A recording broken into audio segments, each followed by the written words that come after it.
Thanks for staying with us. Now, the Marikana injured and arrested mine workers continue with their fight for accountability. The South Gauteng High Court has ruled that President Cyril Ramaphosa may be liable in the 2012 Lonmin mine strike disaster.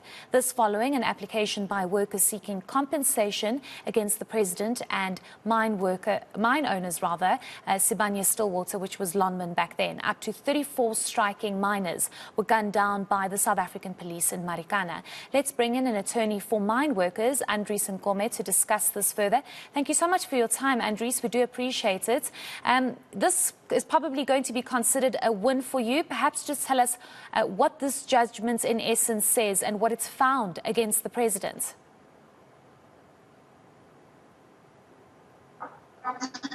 Thank you, and thanks for having me. Good evening to your viewers. The judgment essentially puts the president at the center of the massacre that took place. It says in no uncertain terms that the president participated, he masterminded, and he made sure that the toxic collusion between state as well as lawmen took place, which resulted in the many deaths as well as the many arrests and unlawful prosecutions.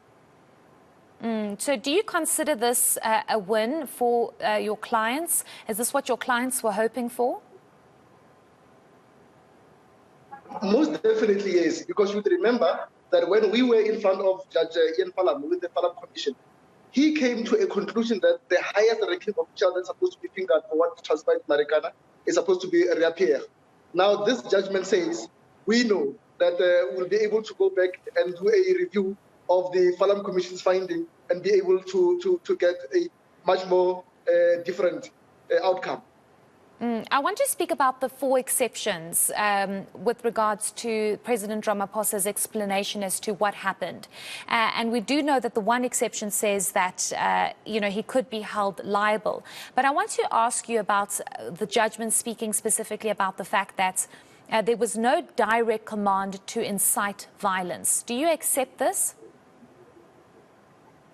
We do not. We've been saying time and time again that our understanding of what transpired in Marikana was that the last command that characterized the labor dispute into a criminal act is what then caused a change in attitude, and therefore people were massacred the way they were.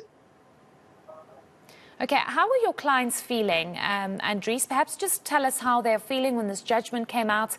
Yes, it's 26 pages, but when you told them that the one exception ruled out and indicated and rejected, rather, the fact that the president could be held liable for what happened at Marikana, how do they feel? Look, they feel overwhelmed with this, and they've always had a view that we are supposed to go and review the findings of Judge Palam. So this strengthens their view in that it is not just police officials, but people beyond police officials that took a decision, political head honchos that took a decision, and the massacre took place the way it did. Okay, tell us what your next steps are. So this judgment has been handed down. It possibly puts the president at the center, indicating that he might have had a say in the Marikana massacre. What are the next steps for your clients?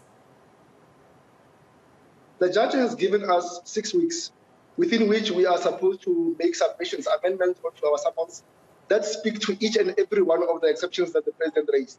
So when we go to court, we'll be going to court fully aware of the fact that the president is supposed to answer. As it is already, the conclusion has been that the president was the mastermind of the Marikana Massacre. Just lastly, Andries, based on this judgment and from your understanding, do you think that this means that your clients can get compensated? Look, the state has already accepted liability for compensating our clients. But we had wanted all the parties involved, the president in his personal capacity, as well as lawmen. So it's water under the bridge insofar as the state is concerned, because even at the beginning of the judgment, we'll read that the state has accepted liability, and now the judge says what transpired, what formed Marikana, was a toxic collusion between state and capital. Essentially, it means even the president himself must come through and make sure that he personally compensates and even apologizes. And I think we would like to emphasize the fact that the president's attitude is not making things any easier. Sorry, you gave a time frame of 6 weeks. So all of this is going to unfold in the next 6 weeks. Just tell us what's happening next. What's happening next is that we are going to sit and amend the summons that we have created. And then thereafter, all pleadings will have closed. We'll then be able to take the matter to court, where we seek the president to personally apologize and to compensate, together with loanmen also. Okay, thank you so much for your time. We do appreciate it. That was attorney Andries Nkome, who represents a group of mine workers that want President Ramaphosa held accountable for the Marikana tragedy.